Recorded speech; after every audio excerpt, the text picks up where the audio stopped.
Good morning. We are on our fifth session of the overview, the 3-week overview here at Camp Shoshanah of the entirety of Jewish history, yes, with an emphasis on the post-biblical time periods. Let's jump into the material. In the overhead, I still call it overhead because I'm an old guy. We used to have overheads here at Camp Shoshanah on acetate sheets that were very dim, but nowadays we are modern times. Everything is groovy. Okay, and so we want to look at the PowerPoint. Even though this was built with PowerPoint 2003, it's still the modern PowerPoint. So, in the just catching us up and a quick review here, the big main point of the aftermath of the Babylonian captivity, so that the Jewish people were kept captive in Babylon, the Babylonian kingdom is then destroyed by the fourth world power, the Medo-Persian world empire. The Medes and Persians have a different policy toward subjective people. They didn't try to keep people enslaved. They didn't move people around. But they were, very open-minded.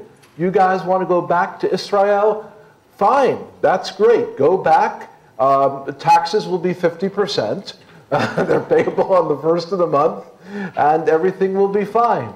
And so the Jewish people went back to the land. At least some of them did. Actually, probably at least half stayed behind in Babylon. But what's the headline? The headline is we have the establishment of the synagogue system. Whereas previously, Judaism, as given by God in the Torah, the 5 books of Moses, Judaism was the outward sign of Judaism. I need to be very careful here because Judaism was the faith that was revealed to the people with whom God worked. The outward sign of Judaism was that it was a practice that was specifically tied to one building, the Holy Temple, in one city, the city of Jerusalem. With the destruction of the temple, the Jews found ourselves there in Babylon, and as a result, there was a desire not to forget the heritage that God has given. By the waters of Babylon, we wept when we remembered Zion. How can we sing the Lord's song in a strange land? And so they started schools to teach the children, to cast vision for an eventual return to Zion. Ultimately, the impetus for Zionism will come out of this. They will remind people, even when our Jewish people were in captivity in Babylon, we did not forget Zion. We did not forget Zion. We desired a return to the land. No matter how comfortable life got in Babylon, and eventually it got very comfortable and bearable. People had children, they had property. It was not a substitute for the land that God had given to our Jewish people, Eretz Zion, the land of Zion. And so, with that, Judaism, during the time of diaspora, during the time of dispersion, Judaism must become a portable religion. The priesthood, the institution of the priesthood, is tied to the physical building in Jerusalem. By Torah law, priests are not prophets. They're not kings. It's a separate institution. It's a genealogical, passed down from father to son. So now you have a separate institution that arises during the captivity of the rabbis. They are extended authority because the community wants Torah taught to a new generation. So you have the rise of the institution of the rabbis and the increasing, generation by generation, the increasing authority of the rabbis, first to explain the scripture and then eventually to say that what we say is the only way to understand Scripture.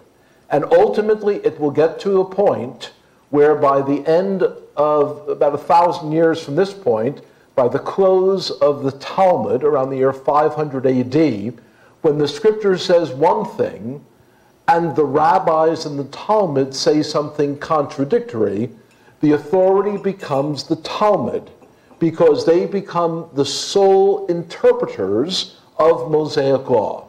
So what they say goes. And as a result, modern-day rabbinical Judaism is largely a religion that finds a few roots, certainly in Torah, but it's Torah as interpreted by the modern rabbinical system.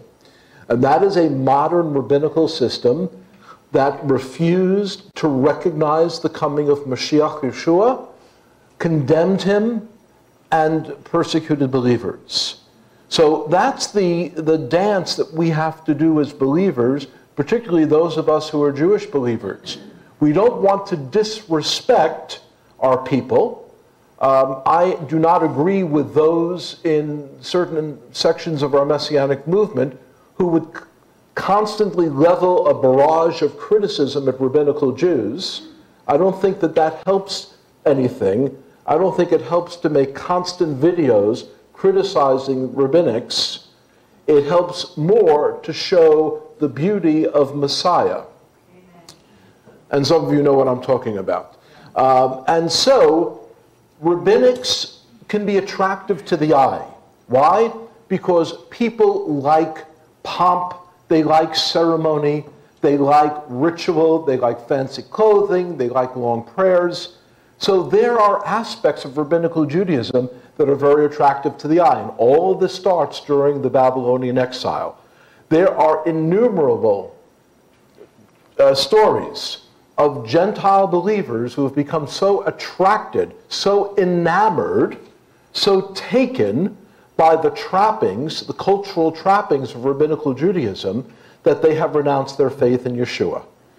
There are Messianic synagogues in the most remote rural areas that have websites and videos that are almost comic because they mispronounce they mix Hebrew and Yiddish, by the way, and they have no idea that they're even mixing Hebrew and Yiddish. Where are they getting this from? They're getting it from the internet, where they'll view some Yiddish websites, they'll view some Hebrew websites, and they kind of bundle it all together and market it as this is Messianic Judaism. And we cringe, especially for those who grew up in very traditional Jewish communities. And more so for those of us who have embraced the grace and the freedom found in the finished work of Messiah Jesus. These things are not even a step backward. They're a step into the loony fringe is really what they are. And so we need to be careful about this. So the main point here is Judaism is no longer tied to Eretz Yisrael. It's no longer tied to one particular location. It is now portable. Again, this is the houses of study we say here in your outline, in the overhead, in the PowerPoint. The houses of study give rise to the synagogue system, both in the diaspora and eventually in Israel as well. So, in your paper outline, good old paper, we're on Roman numeral 10. Roman numeral 10. They return from the exile. They're back in the land, but they bring back with them this new synagogue system that is now going to firmly take root in Israel. For a while, under the Medes and Persians, life is relatively predictable. They're able to build communities, but again, there are three centers of Jewish life. Here in the east, there is Babylon, which is an intellectual and financial powerhouse for the Jewish people, starting with 536, when the Medes and Persians came in and liberated the Jewish people of Babylon. Large numbers of Jewish people decided to stay in Babylon, including, of course, Mordecai and Esther, the famous duo of the book of Esther. They stay, And from that time of 500 BC all the way to 1948, just a few years ago, you have 2,500 years of a powerful, well-to-do, wealthy Jewish community there in Babylon who have scholars, who have financiers, who are some of the leading import, export, commercial people in the world. You wanted a rug? Typically you were buying it from a family in Iraq or in Baghdad who was Jewish. They had a large part in that trade. And they were able to facilitate that trade because they had relatives living in Amsterdam, relatives in London, and then relatives in New York. And that's how all of that financial trade became facilitated.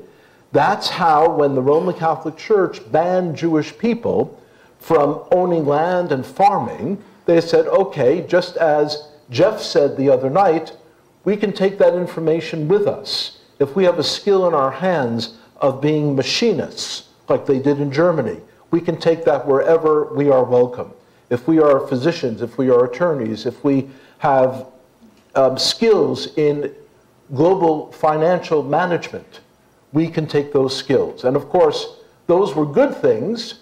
People who are anti-Semitic wind up seeing conspiracy nonsense in all of those things. Oh, well, you Jews are very good at international finance. It's because you control the banks. Well, nonsense. If you look at the ownership of the top 10 banks, one of them has a number of Jewish board members.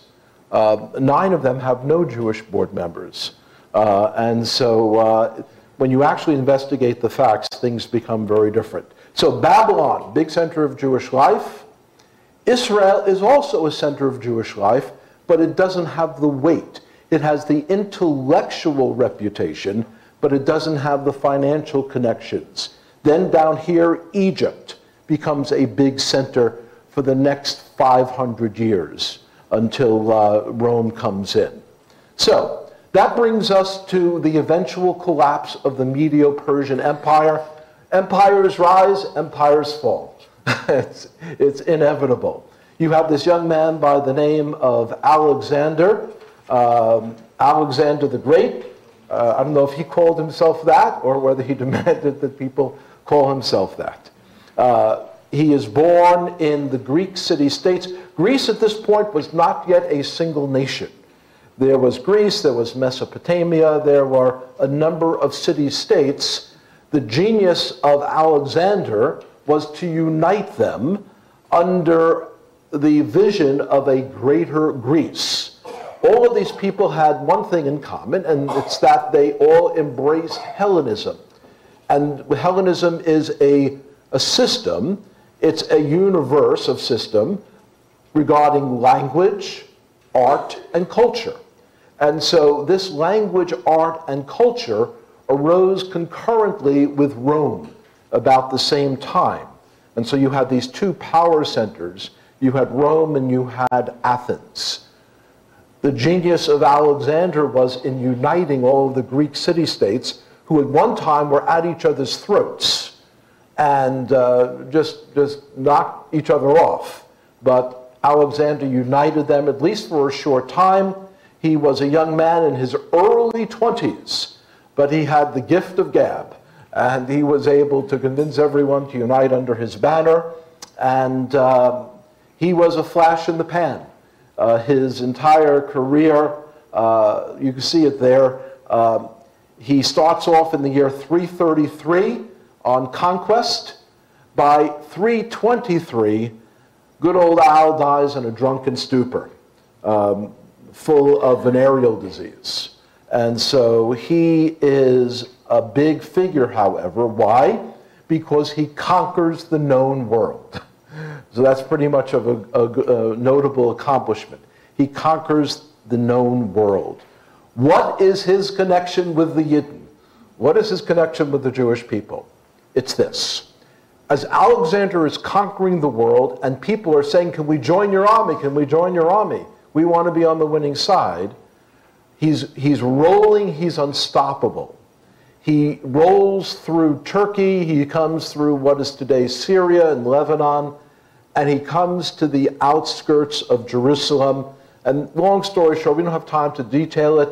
In Arnold's exposition of Daniel, he goes into detail on this, which we don't have time to do right now.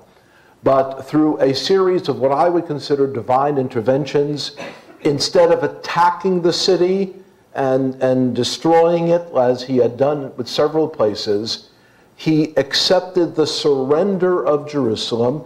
He was very impressed by the high priest. The high priest had some very nice threads, and Alexander was impressed. And that's how the apocryphal story goes, at least. And so Al decides to spare the city of Jerusalem, and they set up, in essence, a symbiotic relationship. Alexander the Great leaves Jerusalem alone, says, you don't give us trouble, we won't give you trouble, we respect you people. We're not looking to force everyone to our way of thinking. However, Alexander's entire military career is 11 years. So he dies. His 4 generals immediately fight after he dies because each one of them wants to take over. The 4 of them wind up dividing his kingdom. And the result of Alexander, you see here in your notes, both on paper and on the PowerPoint, the rise of Alexander is foretold in Daniel chapter 8, verses 5 through 8, and Daniel 8, verses 21 and 22. He conquers the world and spreads Hellenism.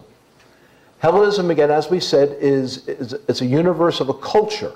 It combines cultural aspects of art, of dress, of music, of language, mostly. And it would unite the world. And Greek becomes foundational for a lot of the European languages. There are many aspects of Greek that are found even in English. He conquers the world and spreads Hellenism, which provides for the world basically a lingua franca. A lingua franca is the common language. You may have a local language, but because Greek becomes the language of trade, Greek becomes the language of commerce. If you want to get out of your little burg, of your little backwater, you need to learn Greek. Greek becomes the international, like English is today in the aviation industry. There needs to be one standard language so pilots and air traffic controllers from all countries can understand one another. English is that language. English is often the language of international diplomacy. That's why every foreign minister of every major country is very adept at English. I'm not saying it's somehow better than any other language. It's certainly more confusing than most other languages. For those Americans, it will shock you, but I will stand by the statement. English is far, far, far more difficult a language than Hebrew. Hebrew is actually relatively simple as a language. Even a guy from Brooklyn can learn a little bit of it. So Alexander's relationship with the Jews, he spares Jerusalem, he attacks the Samaritans, he uses Israel as a land bridge to get down to Egypt and to conquer Egypt. The lasting influence of Alexander is going to be Greek culture. It's going to be Hellenism. Hellenism is going to prove to be a threat to the very existence of the Jewish people for the next 150 years. Because while Alexander had, live and let live sort of attitude, the generals that took over from him, particularly Seleucus and Ptolemy, 2 of his generals, they had a much more militant attitude toward Hellenism. For them, they doubted your loyalty as a subject people, as a captive people.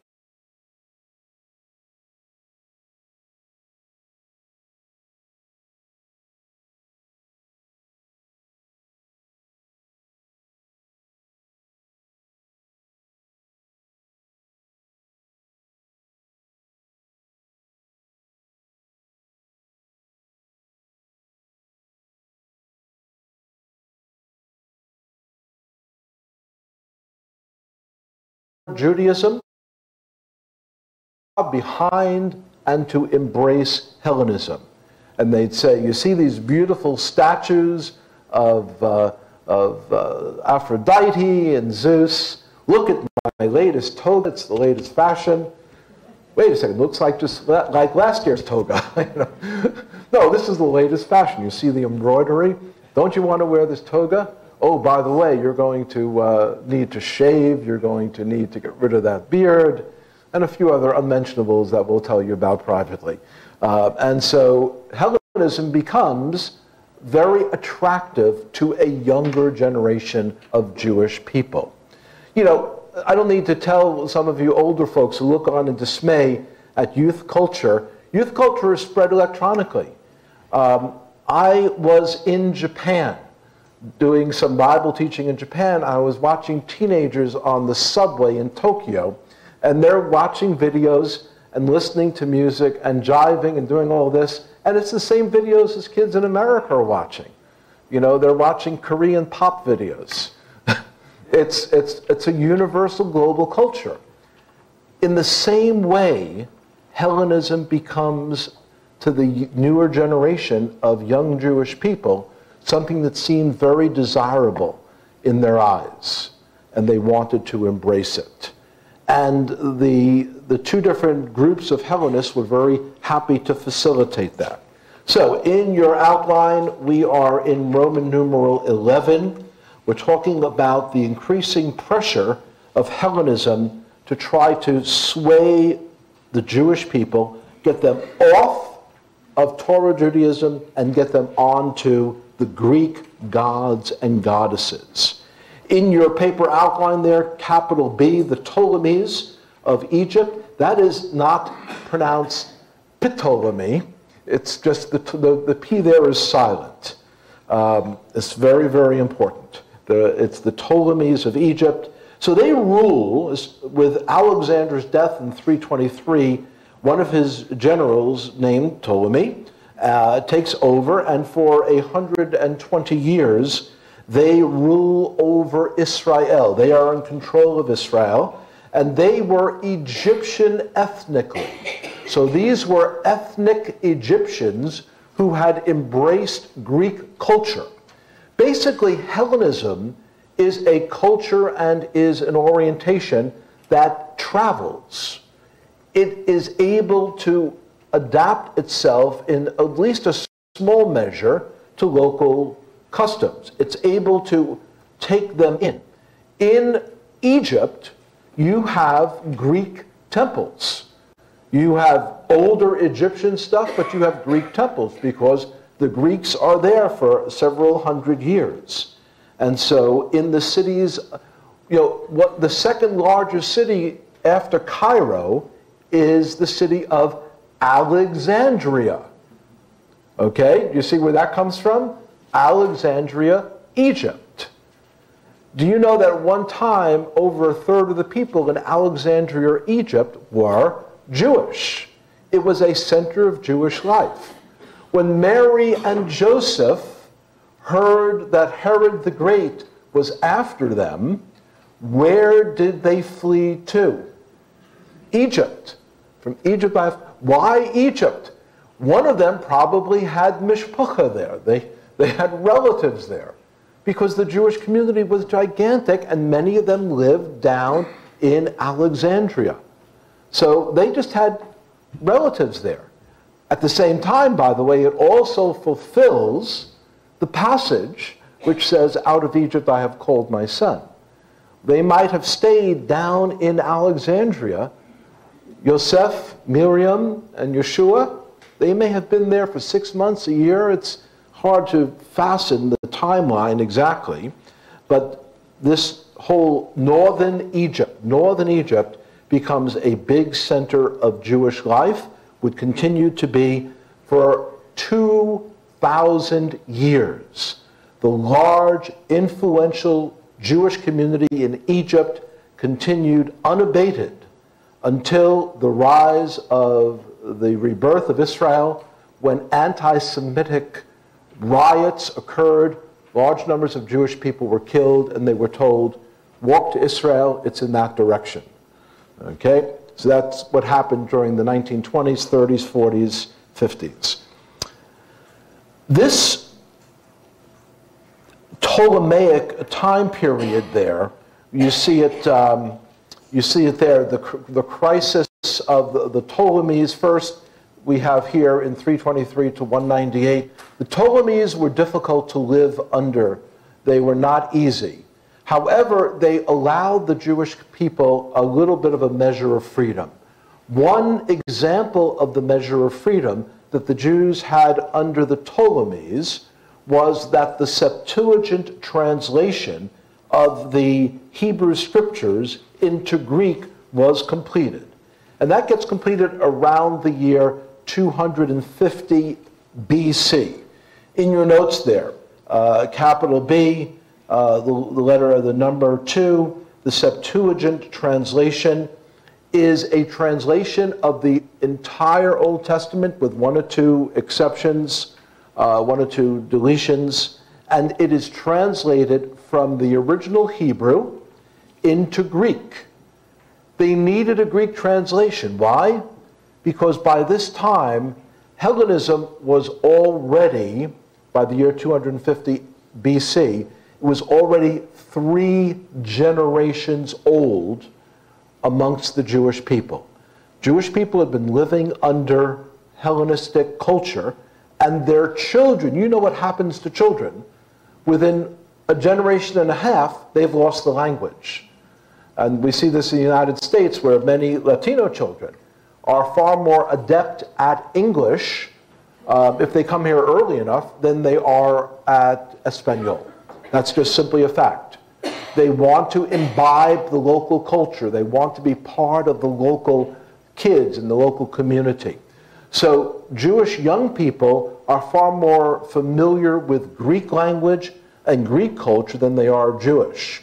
And so the rabbis want to encourage them to keep connected Torah to Torah.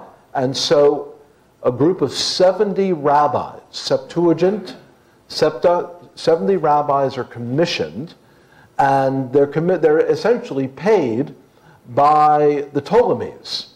Basically, the Ptolemies are saying, look, we're such nice guys, we're going to fund the effort for you guys to translate the Torah. We're going to pay all these rabbis to sit and translate the Torah. Because the Ptolemies respected learning. Ptolemies had big libraries, and they wanted the Jewish books in their library, but in Greek. And so the importance of this is that the Septuagint translation, which probably is finished around the year 225 BC, becomes the most commonly used Bible amongst the average Jewish person. Now, to be sure, without a doubt, the rabbis and those who were skilled in the law certainly continued to operate be'ivrit. They continued to operate in Hebrew. They continued to do their exegesis in Hebrew. They continued to write in this way. However, they were also writing in Aramaic, just to get more confusing here. Aramaic is the language of Babylon. It's the language that our people carried back from Babylon. Don't want to shock too many people, but the current form of Hebrew letters that we all are familiar with, we've seen them. Some of us love those letters. We struggled to learn them when we were 6 and 7 and 8. For me, I was sent to Yiddish school, but they use the same Hebrew letters. Those letters actually have Aramaic, Babylonian origin. The ancient Hebrew alphabet looks considerably different. By the way, Babylon is a geographic location.